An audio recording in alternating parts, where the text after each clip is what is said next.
I want to welcome everybody. It has been quite a week. Almost everybody here has been every single day. And those of you who have been showing up as consistently as they can, even as a replays, even if they're doing it after the week, which these are going to be up until the end of next weekend, because again, trying to get them up. Thank you for watching. And I'm really hoping you get a lot from it. I know this has been a lot, but really good for myself. So we are today going to wrong. Hang on. Give me a sec. Got it. Right. Somehow I opened one up from last year, but that's not right. Today we are talking about how to carry the calm. Almost every single one of you in the survey said you wanted to understand how to take this reset in past December into January. December for everybody has been a time for hibernating, silence, a time for being just with yourself, which sometimes is a lot in itself. But we need that time to regroup when everybody else is up there and they're dealing with Black Friday madness and trying to get all the decorations up and organizing the chaos. And we're right along in there with them, but part trying to deal with everything.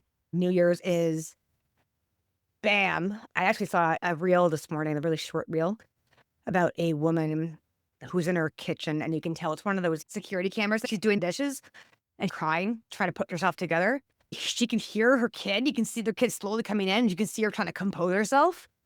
And then when the kid comes in, he's been, "You okay, Ma?" And she turns around. She's like, "Yeah, what's going on? Oh, does your tummy hurt?" She has to take care of the kid. And there's another picture of her the next day in silence. We need to take time between the chaos and the solo parenting and the work and everything else and the extracurricular to do whatever we have to do. To breathe, grieve, love, right? We need to purposely carve that time out because otherwise no one else is going to do it for us. And this week has been that. And I want to acknowledge everybody for doing that, for being here. So thank you. And again, thank you for letting me feel vulnerable enough to be safe in this safe space to do that. It has opened up a lot. This isn't a wrap-up call. It's a bridge. We all know how easy it is to slide back into reflex mode. January comes and there's racing, reacting, surviving, doing whatever needs to be done without ever checking in with the person doing it. I want something better for you. It's not about doing something more. It's about carrying something forward. We talked over it the past couple of days about how not just these values in us that we're carrying forward, this mark of life that we have in us, but also a touch of that clarity, the calm, and the truth that you were able to get back into this week. And I want you to be able to let it live in you even when the noise comes back. So let's stand for a minute. Instead of the mess, instead of this moment, I want you to think back. I want you to think back at the very beginning of the week and how we started off about honoring your expectations and emotions. We went through every step of the way, trying to be with us here and be in that moment as we can. But if you can think about that week, what felt different about this week? When did you notice yourself able to exhale or let go? What surprised you about you most about what came up once things get quiet? And what felt good or real or relieving in a way you didn't know you needed? Think about this.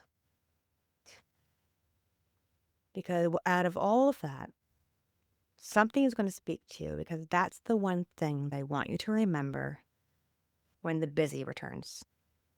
So I'm going to stop myself. I'm going to sit in the quiet and I'm going to let you guys tell me.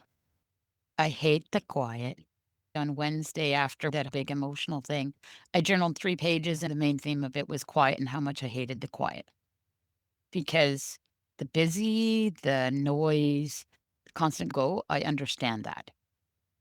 I know how to survive, to function, to exist in that. For me, it was the confirmation of not needing to go back home. Home is where I want to be, not necessarily where my family is. I'm pleased with just having that's pretty much it. Now, right? It just feel weird having this kind of silence at these kind of meetings. I'm always ready to go to and just kind of sit hard. I don't know how many of you have woken up early in the morning. And I know sometimes I have this intention of I'm going to sit, I'm going to think, I'm going to write. What do I end up doing? I end up picking up my phone and playing some stupid merge game. Or I wake up in the middle of the night and I can't think because my mind, or I can't sleep because my mind just awake and I don't even know why it woke me up half the time.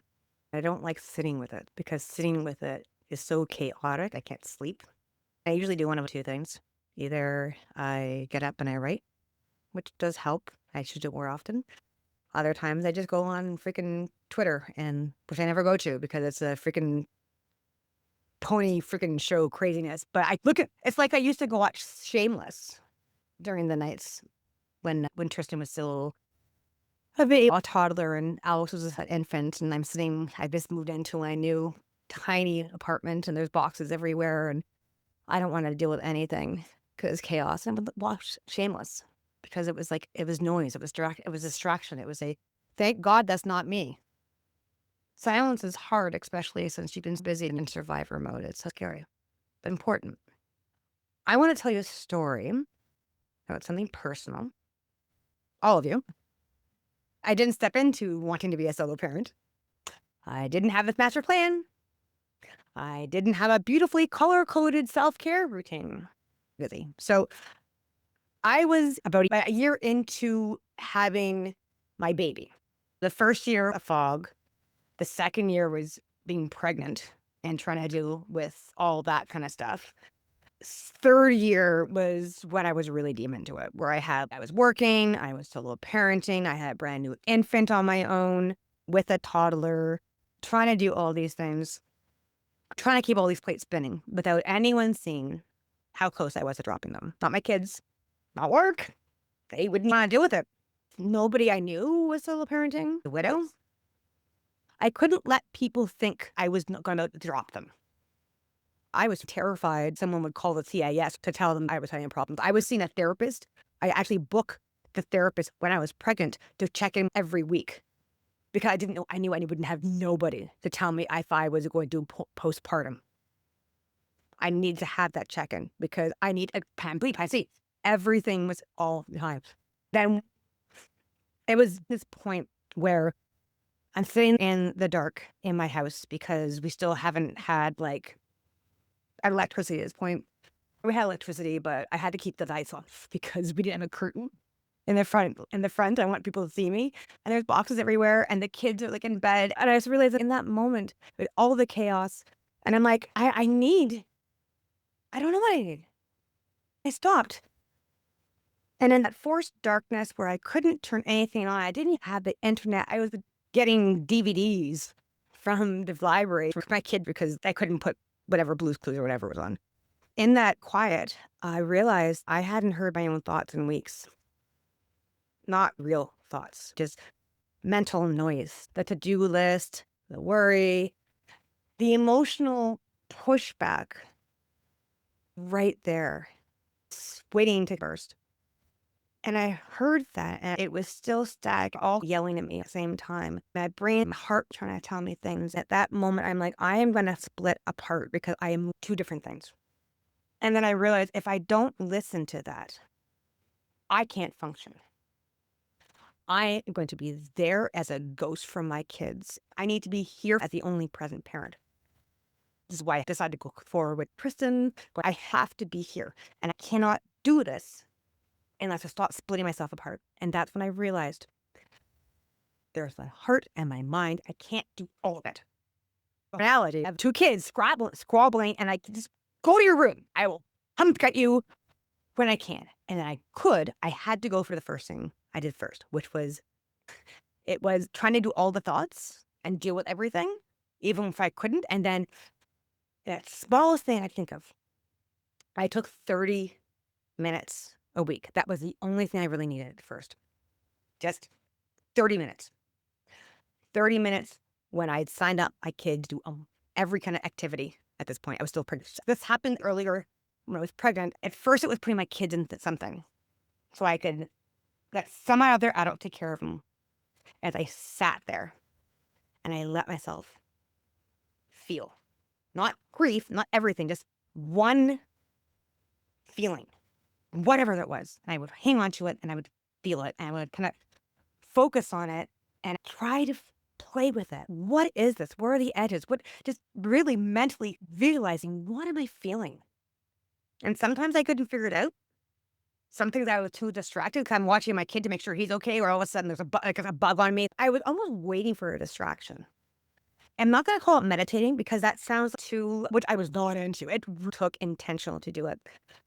But I intentionally do it. I started 30 minutes a week when, in that moment when I was in my boxes, I realized I have to do more because I have 2 of them. Alex screamed. If she was not sleeping or eating, she would be screaming for a good 6 months. I needed not to fall apart.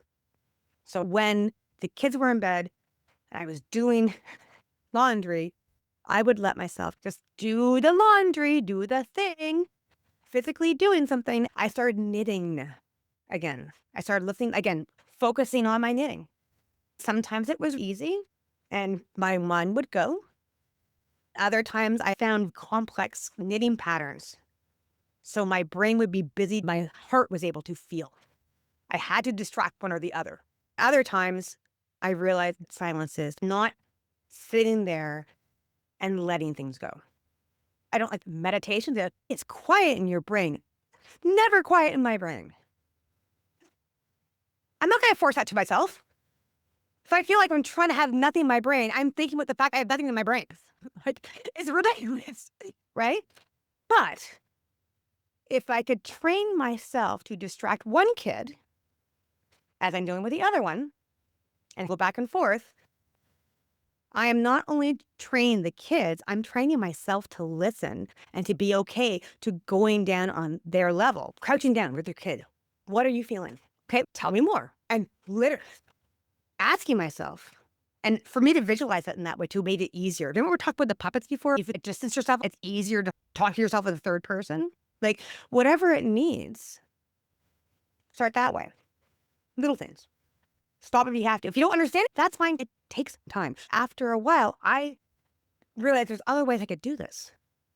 When I was I had to get up at 5:30 every day because the kids had to be dropped off at daycare at 7:30 because I had to make sure I was on the road by 8 to get to work by 9. I had to push both kids in a stroller, eventually a wagon, uphill, 30 minutes up to their school. I had to leave at 7:30 to get there by 8. Ignoring that, whatever. When I left, I would get to work in time on a bus, having to go across like this ridiculousness in the rain and the craziness. I would get there most of the time 5 minutes late for the 9 o'clock meeting. Who does a 9 o'clock meeting on Monday? Like, really? Anyway, we did that. I would almost always be late, always getting shit for it, having to leave right away at 5 to make sure I was in the daycare in time because they charge you freaking 10 minutes every minute you're late. If you're late 3 times, you get called into the board of directors to explain yourself. My kids never even they got used to eating by 7 because by the time we got home by 6:30, I had to feed them, get to bed, bath, if I could, bed. This is my life. It was go. I had to slow down, at least for the freaking half an hour, and knit. Because I was going to lose my mind if I kept doing this. And then I realized, wait a minute. On that bus ride, even I can sit there and think I'm going to be late and keep myself busy. I have no control over the bus. I'm going to take this time, this half an hour, and I'm just going to sit my feelings. Because what else am I going to do? I'm going to find this time for myself. It got easier. My brain started getting into this routine. If I drop off the kids and I'm going to go on the bus, your body likes routines. If you start doing it consistently, it starts getting easier. Oh, Rachel's coming in. Then things started to shift. Wasn't right away, but about a year and about half, somewhere in that year, after I came back from mat leave. Because that's I was on mat leave and then I had to go back to work, which is another reality shift in itself. I went back to work, and because I started doing this, and I was doing that to work because, again, it must have been like 2 years, 6 months into figuring out or whatever in this, I started realizing different things. I started realizing that I didn't care if my boss got upset for being late for a meeting. I was doing the best I could. My boss at one point brought me into her office and was asking me to come in, if I was coming in late every day, to stay late to make up for it. I'm like, I can't do that. I cannot do that. And she wanted me to talk to HR and to make sure, yeah, everybody else does this. You have to. I'm like, and she's like, my husband takes care of things. I'm like, you know what you've been fucking talking to? And that's where I realized I am not going to react to you, because if my survivor sense was here, I would probably eat her head, or I would turn into a mess. I would cry. But because I had taken that time to feel me, to be trusted, have a different perspective to go, she's wrong. I don't care if she thinks she's right. She is wrong. And she's trying to convince me that I can do this when this is not my reality. She cannot tell me what my reality is. That was a huge turning point for me. I've been trying to get a senior position in this job for over a decade, and I kept getting overlooked. Someone actually got promoted who was there less time than I was while I was pregnant. I didn't force it because I have so many other things. That was a turning point. And that's why I'm like, why am I doing this? Well, I kept working, doing what I had to do, but I made it my limits. I made it sure that I only took on what I knew I could take on. I made sure that what I could take on, I would do a damn good job of it. But I wouldn't take on extra stuff. And I think that's another reason why my boss started thinking I wasn't doing enough, which wasn't the point for me. Now, eventually COVID happened. The kids were at home. I've been with the Pearson company for 13 years at this point. I have been training. I have been taking the bigger, more complex projects. I have a new well and leading them. I was on these newfangled like digital products because people were trying to get into that. I was given the toughest authors and the most technical shit. The medical books that or a biology book, if you make one technical drawing wrong, you are literally going to kill somebody. They let me go during COVID because during that time, my son was in grade 5. He was having freaking mental breakdowns because he could not study online. He already needed one-on-one at school. We've been working with this kind of stuff for years and before COVID happened. He was having mental breakdowns, so I had to sit there with him during the day to help. He was in the corner of his room crying, not having like disassociation. So I had to be there with him. I had to be there for my kindergartner who could do half an hour online and just ran all over the place. I couldn't do my work. I would do my work after they went to bed as much as I could. So they gave me less and less. They gave me not nearly as much responsibility as I ever had. And then a couple months later, they let me go. And you know what it is? I was so happy. I was so happy because about a year before this, my 4th year, I started realizing I was not the only freaking solo mother in the world, only widow in the world, because people started to reach out to me. And once you start doing this, guys, you'll know this. The more you start being like open about it, people start flocking to you. I started, but in my 4th year, when I started to pivot, why am I doing this for work? I realized this isn't me anymore. I started blogging about being a solo parent and then a widow. Eventually, because I wanted to do more, I started learning to be a coach and how to connect with people. I went to school to be a child psychologist because I went through trauma and I had a child. I couldn't do it because I failed calculus 3 fucking times, even when I went to summer school. When I started working with mothers and single parents, I thought I was the only person.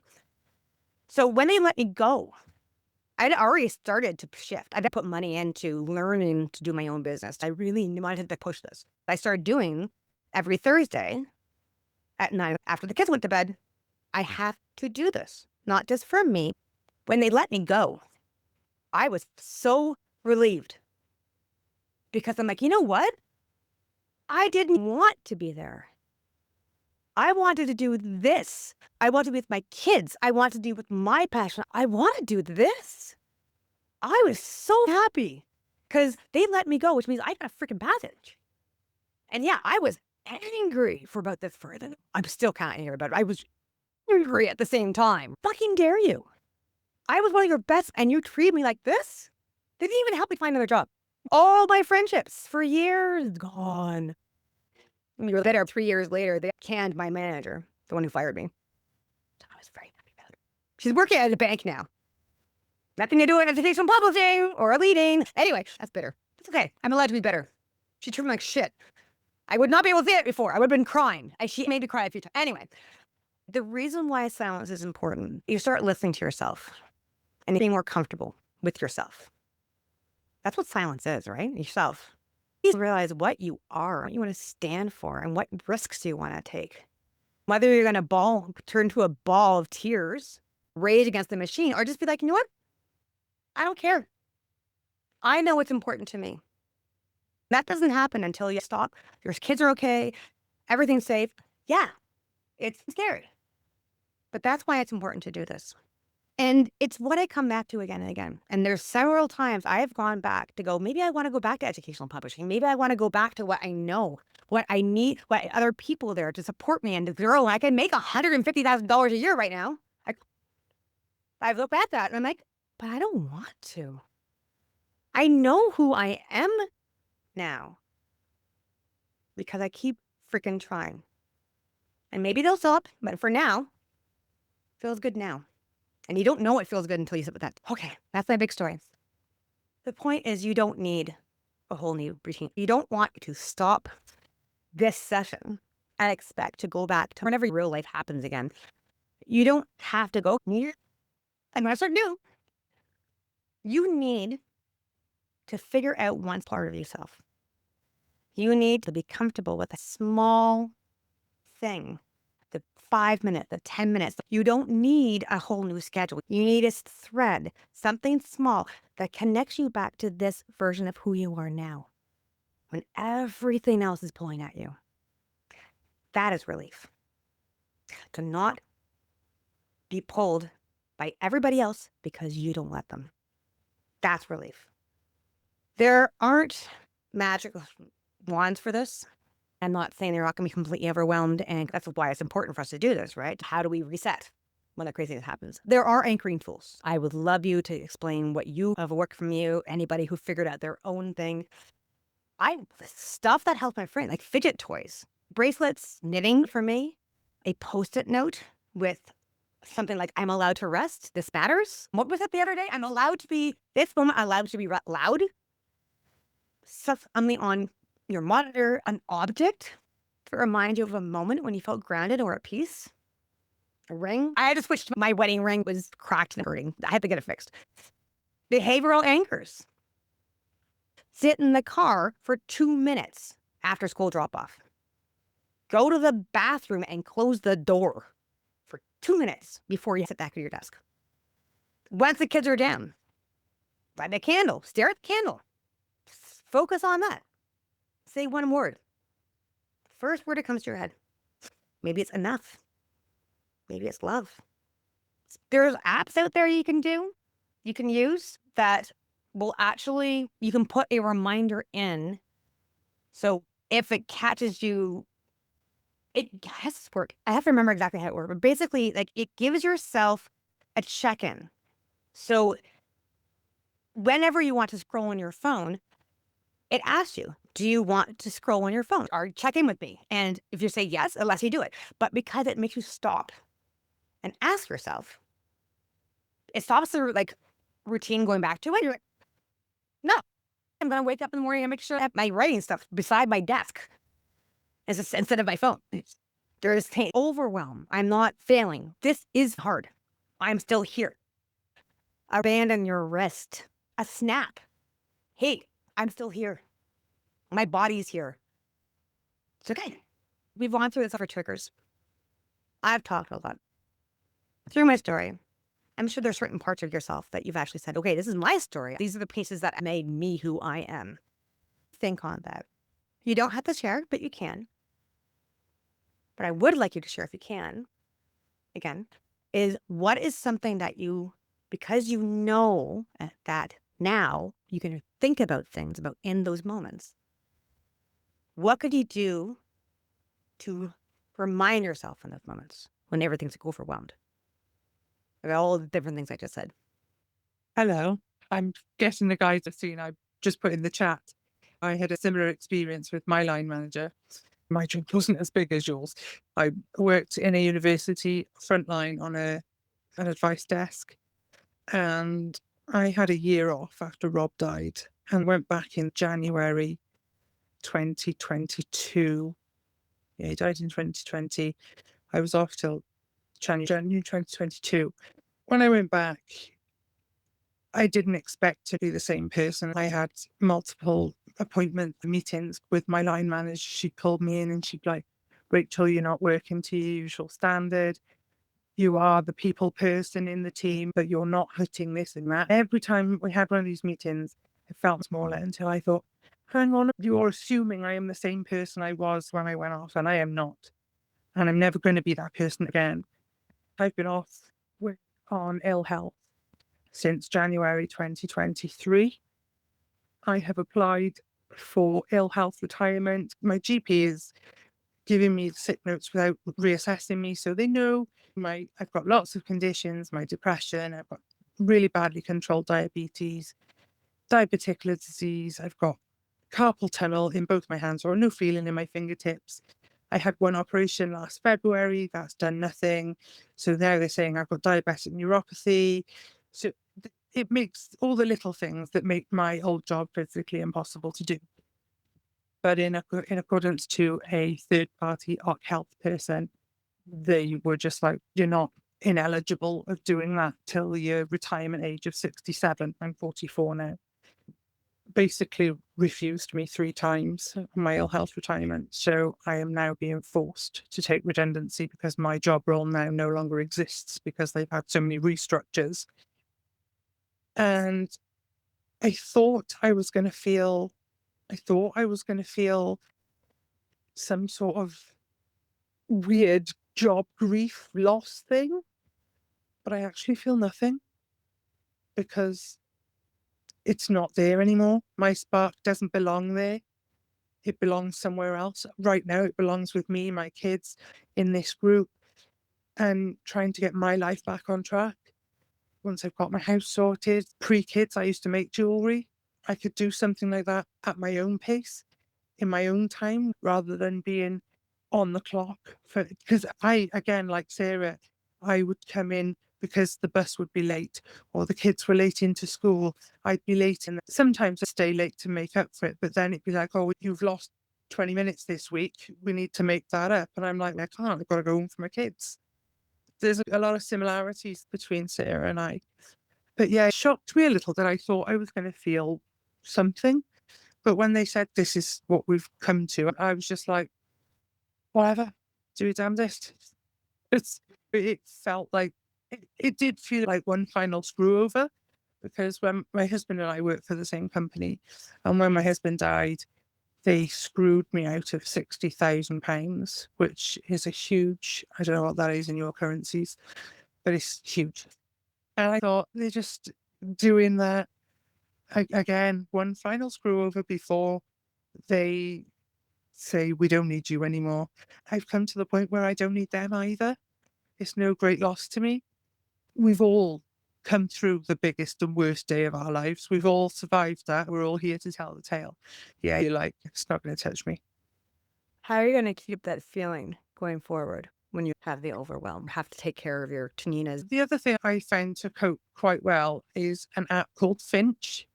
It looks really simple. Alex has got it now because I gave it to Sarah. Alex got it.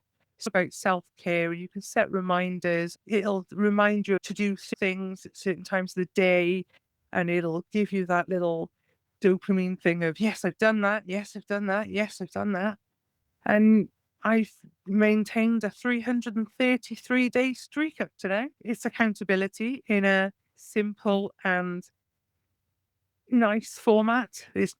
I'm not a listy person, and Sarah loves a list. I'm not a list person, but this is a list, but it's something nice to look at as well as productive. So that's what's helped me through. If I've got something coming up, I put in the app for whatever date to do this. And when that date comes, I can check off that I've done it. From the very beginning of the week until now, what is one thing with one thread, one feeling, one piece of you where you've had that, oh, hi, I've missed you. Where are you? Every time I come to these meetings and see you all, I'm like, yes, this is who I am. This is where I'm going. You guys bring out the best in me and remind me of who I am. Wednesday, I was full of heaviness with my friends, and now I'm like, who gives a fuck? At worst, I've helped her through 6 weeks of her shit. That's great. If she no longer wants, that's fine. Onwards I go, because life is too short. And you remind me of that every time I attend a meeting. So thank you. You help me wave to my inner self. My friend bought me this for Christmas. It's a little fairy door. You open it up and there's a mirror inside. Every morning I can look at myself and say, come on, you can do this.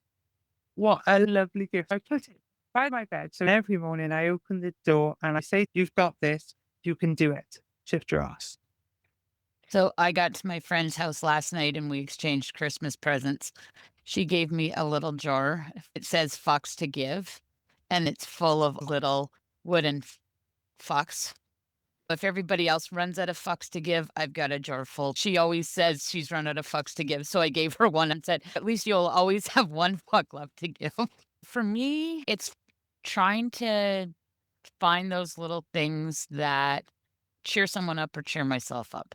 So something like that jar, or being able to come in and tell something here where it lands with someone, like my normal is only a setting on a dryer. I think I need to get a sign made that says that. This has been a very hard week. I've shared a lot of stuff. And when I was talking to my counselor today, it's all stuff I've talked about before. I've been through so many counselors. I've had to keep going over stuff. It was good today because I had my homework done. I'd done one journal entry. I mentioned it at the beginning, but Wednesday after all of that, I was like, I need to write one journal entry before Friday when I see my counselor. It was 3 pages about quiet. I hate quiet. That was my theme. I talked about stuff happening and I ended off with quiet. I hate quiet. I did good so far to not just jump in to have to fill in and make noise. But yeah, having my list of here's the questions I have, here's the goal setting stuff that I haven't set any goals, but here who I was before and who I am now. Having all of those things like the document Sarah sent me. Now it's to take all of that stuff, unravel it, and figure out what next because I still struggle with figuring out who I am and taking those moments. Sometimes driving is the best place for me to do the thinking because I can have the radio on in the background, but it's a safe place to process. So I was thinking, okay, if I got to identify things that are part of my identity, what do I like? I like blue.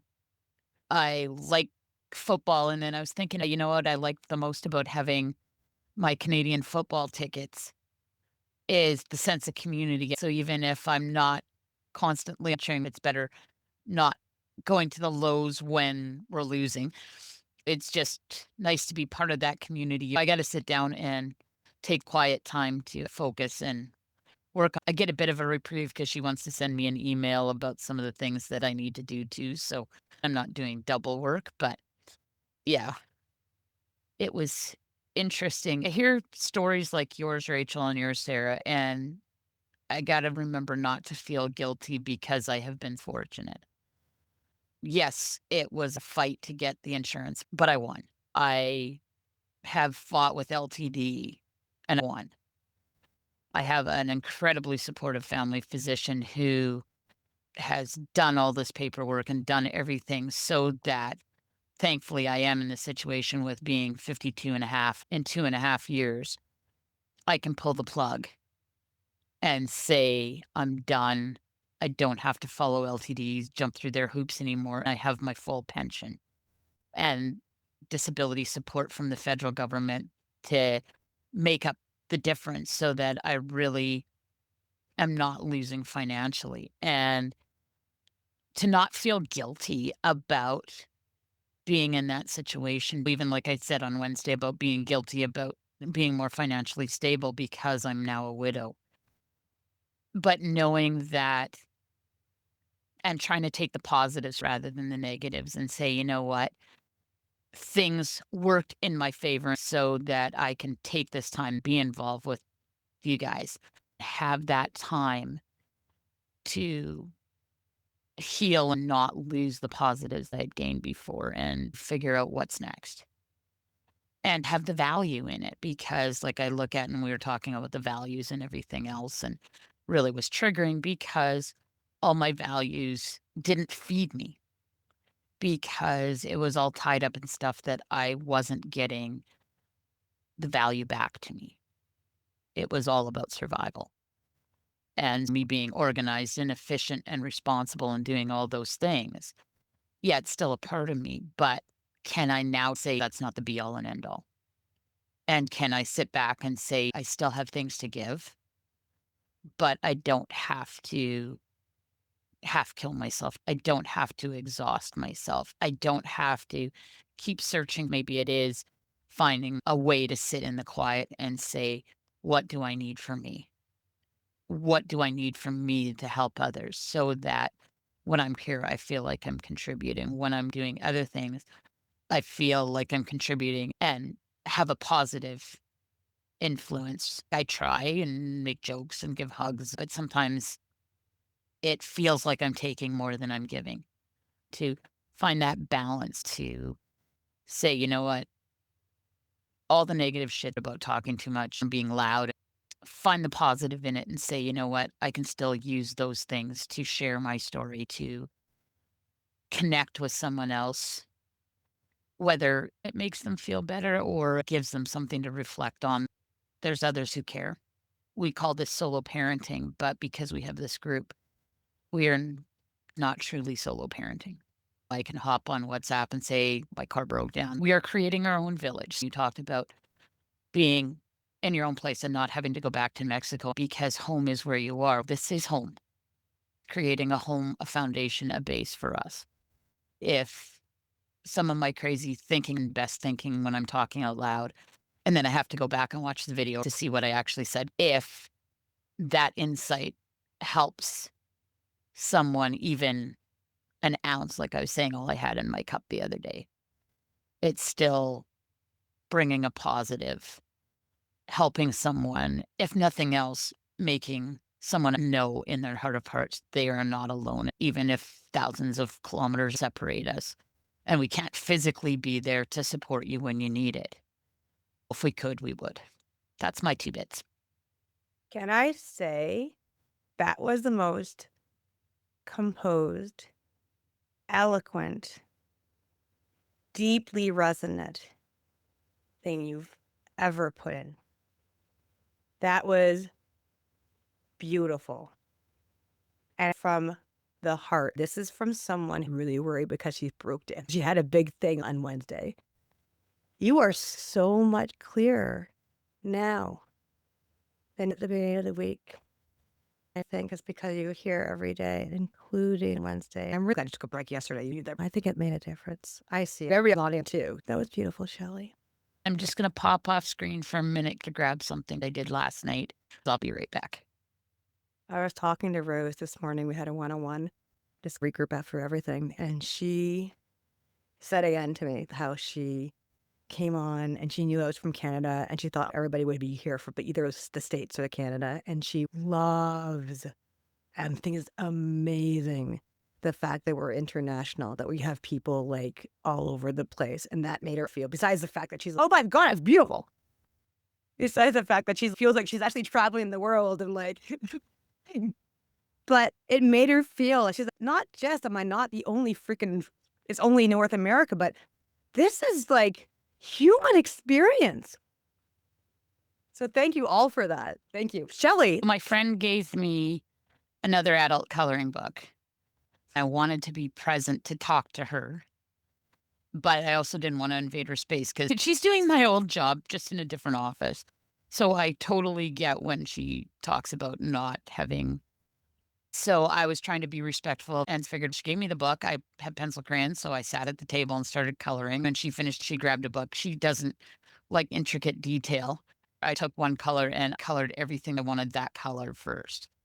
I missed a few, so there's a couple of things where it doesn't quite match.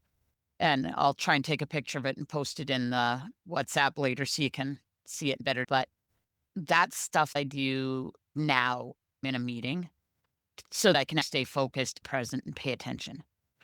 And I may have to figure out, and I think I can do it when my new table that I decided to order comes, is start doing that when I'm in meetings this week. I got triggered, had flashbacks of the night Sean died. I had different things like that. Like I try to deal with. I can't just say, "Hey, I'm having a flashback right now." If I can start doing stuff like that or have my knitting there and do that so that I'm staying present because it's really easy. The silence reminds me of Doctor Who and the ghost or whatever, that episode of The Silence where the silence is just coming to eat you up.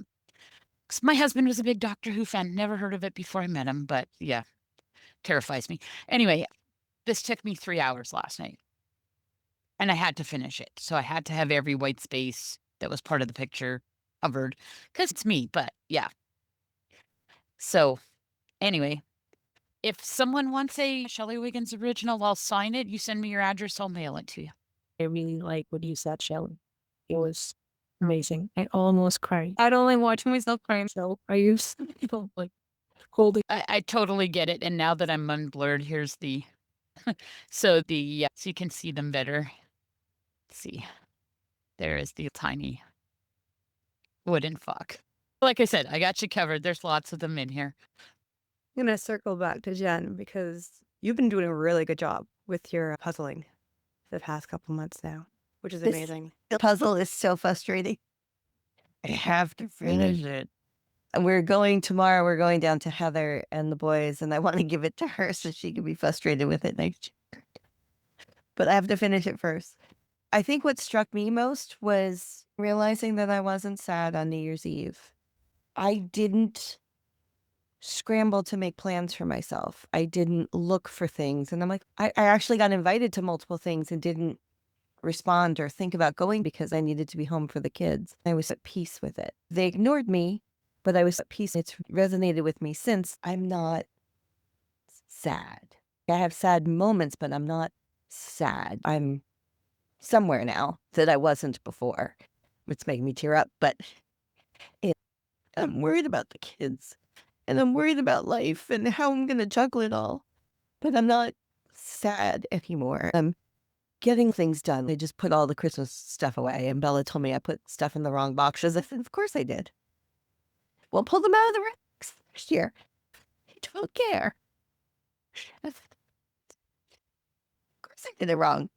I left it for 2 days for you to do it. And you didn't. And then we had people in our house and I did it. And so what if it wasn't done right? I'm proud of myself for not doing it the half-ass way of just putting all the boxes in the garage and waiting 3 months to put them up on the shelf. I put them right up on the shelf right away. There's only 2 boxes that don't fit on the shelf because we've rearranged stuff and we got more stuff this year. I'm just proud of myself of finishing the task and not just out of sight, out of mind. I put it where it needs to be and I don't have to think about it until next Thanksgiving. So I'm proud of myself for making baby steps. Part of that is because my mom's here, I can't just put it off because I don't know when I'll have time again. I have to structure myself a bit more.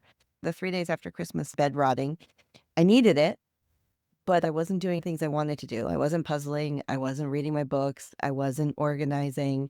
I always put out all the fires. I fed the kids. I drove the kids. I responded to emails, but when I checked and there was nothing needed, I did nothing.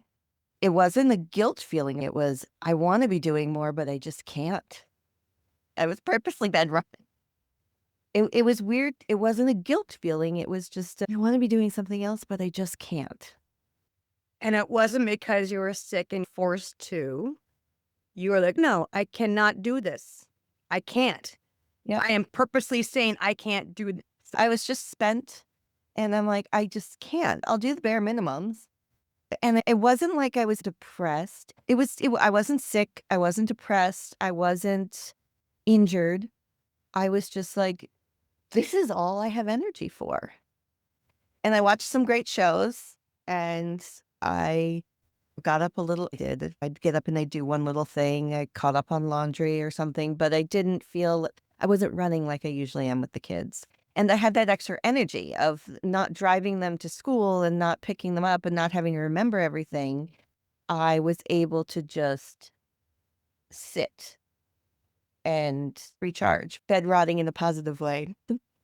You reminded me that one of the first blogs I wrote about was it's fine to have a do nothing day. It is, I would have maybe once every 2 months, I would book time off from work. And it wasn't to get laundry done, it was to catch up, and the kids would be at daycare or whatever. I would do nothing for 4 hours. It felt really guilty. I felt like maybe I would be taking kids out of school. I didn't know what to do with myself, or I feel like I have to do all these things. It took time to be okay with not trying to fill that do nothing time with other things. I'm glad you're able to do that. I had to learn that when I moved to California. It's sunny 350 days a year. Coming from the East Coast, on a rainy day or a cloudy day, you just stay home because, the weather's icky and you do what you need to, but you stay home because it's icky. I was exhausted after the first 3 months being here because I'm like, oh, it's sunny. I have to do something. I have to do something. When do I get to rest? I finally said, you can rest on a sunny day. You don't have to do something just because it's sunny. Now I can rest just because it's a Tuesday doesn't mean I have to do all the Tuesday things. It's nice to not be feeling guilty and sad. It's nice to not feel guilty and sad. It's nice not to feel that I have to be feeling guilty or I have to be feeling sad. I think, yeah. You look I would say you look amazing yesterday and you look amazing today. And if it's if that's what rotting in bed means, I gotta do more often, dude. This is my fancy bed. I'm rotting in it. Yesterday I got up and curled my hair. Today I took the girls to the gym. I did a short workout and showered. If the hair though, Jen, your skin, you're glowing. Like you just have this here. Thank you. Emily, I do see you're online. I think, here, let me just make sure you actually are still there before I say so. Oh yeah, you're still there. If you want to, you're welcome to put in the chat because you've been here almost every day, even off camera. And listening, you weren't here yesterday and you did say you weren't here. It means you wanted to be here. You have to go on camera, but take a moment, even for yourself, even if it's writing down on a paper on for yourself, why you came, right? And why were you here every single day? And why are you listening to the end every time? Write that down.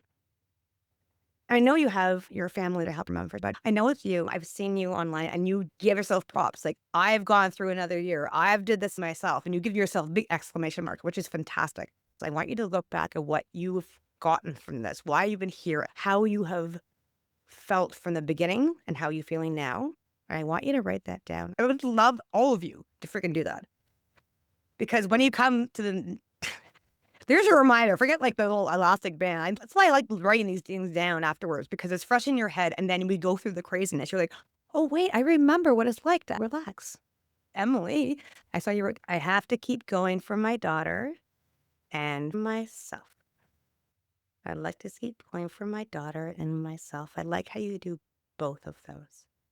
Yes, your daughter. Always your daughter. You always post about your daughter. Which is fantastic. And it should be because you are doing a freaking amazing job, Emily. But I also look yourself for yourself. And I think that's so important to say too. You're here. You are not dragging your daughter to come see these things. You're coming because you want to be, because you're getting something from this and you are getting something for you. That's okay. That's fantastic. Thank you for sharing so much. Oh, Rachel, great to see you online. Thank you. I'm Shelley saying, I never learned it was illegal in the house I grew up. Got in trouble. What? You're not allowed to relax? I grew up on a farm. We were poor farmers, barely making ends meet. I was 6 years old, feeding calves, helping with milking the cows. And if I didn't do something right, I got yelled at. If I hid to read a book, I got in trouble. There was always something to do. That it was never ending, which is why it is so hard for me to not feel guilty when I'm not doing something. Like my mom is 75 years old. She freaking still has a bigger garden than I do. Even though she had her surgery in November, she was back at work on Monday at her post office job. She was shoveling snow on her driveway before she was healthy enough to do. I asked her when she was going to retire from her post office job, and she goes, I don't know what I would do with myself. Like, she finally started reading books, and even then, it's like she still has that guilt associated with, I shouldn't just be reading a book. And she's 75 years old, which is why I said the other day that guilt is inbred.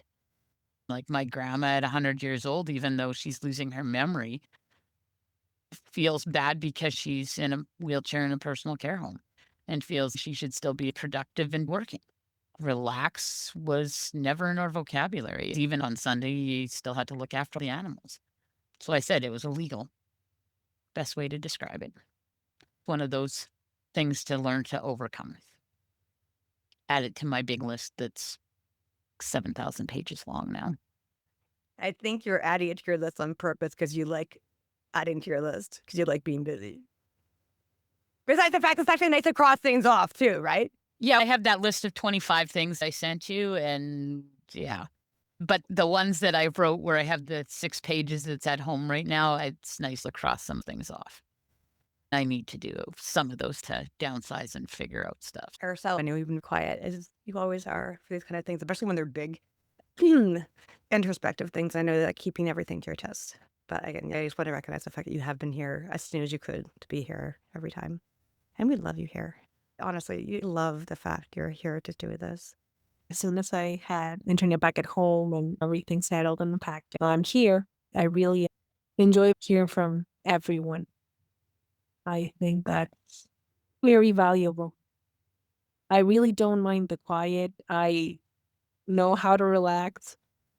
Yeah, I do watch my TV shows and my chips and drink my Coke, and that makes me happy. The highlight of the week is that home is where I want to be, not necessarily a place. I do like to move around. That's a reality. I like how you're saying that, though. It's the home is here. You said before you don't want to be with Mexico. You are here, and your daughter is safe and secure. That he's here. He was with you. You're bringing it home, and you're also still able to say, no, I had enough of there. I want to go back to where I am comfortable. This is my safe space. That's amazing too. To be able to go out sometimes, even into the wide world. What if I can't do with it? The fact you'd be like, no, I can do that, but I can trust myself to come home, right? When I want to, on my terms. And you're able to bring home with you when it comes to parenting your kid. You said to your parents, in our house, we are doing this. You are also going to continue this because this is my house. That's a lot of self-assurance. Your freaking daughter is a power. It's amazing, guys. It doesn't have to end here. Almost everybody here is part of the Phoenix group. I'm loving looking back over my own things. My promise to myself, and a lot of it is because of you guys, is I am going to start realizing my own value in doing this. The first thing I have to do is stop fucking picking the web page that I've been like doing for freaking since June. I fired my freaking web designer because it could not get. I know I'm doing this on purpose. I make things complicated on purpose. I'm gonna look through your feedback and testimonials and ask your permission to do this. It's scary, but I want to say this is good stuff and distance myself because this needs my heart from you. I had a good discussion with Emma's aunt, and I was trying to explain to her what I do. And before it was trying to convince her, other people of this is what I do. This is why it's important. No, but I just sit there. I'm like, this is what I do. And this is really important. I'm like, yeah, it is. So I think right now, I have to realize I don't have to try to convince anybody else because I have to really try to stop convincing myself. And I think that's going to be a huge thing for me. So yeah, you guys have been a huge part of that. So thank you. I look back at what I've done for 4 years and how this has evolved. You guys are amazing. Anybody who's not part of this, you have to. This is the most amazing group I have been part of. Thank you, Rachel. Sorry. I came from across the pond because you're so freaking awesome. That's testimonial in itself. It's not just America or Canada. I've come from Wales. I shout about how much of a difference you and this group have made to my life. Any testimonial you want, you've got it, love. I know. You know what I like about it too? And I think I mentioned this before. There's so many people here, like Fritz and Rachel. You've been here, what, 3 years at this point? Some people are like, well, why are you still in the group so long? What's wrong? How come you're not fixed yet? And like, because this is such freaking amazing. Still because we're not fixed yet. It's because, oh my God, there is so much. And we're actually, this is the other thing that's really pissed me off too, guys. I am saying so pissed off that people I try to approach are like, no, I don't need any grief work. I'm like, I can help you through that. This is part of it, but I'm not sitting here freaking like, let's cry into a cup and let's save up our tears so we can show each other. This is so much more than that. It bothered me the other day. Having your testimonials for that too, for me to go, again, Kelsey, who's not part of this group, she's my one-on-one for over a year now. But we started working together because she's like, I don't want to be a widow. I want to be a phoenix. And I'm like, this is who we connect with. We're not all doom and gloom. We are amazing, peaceful people.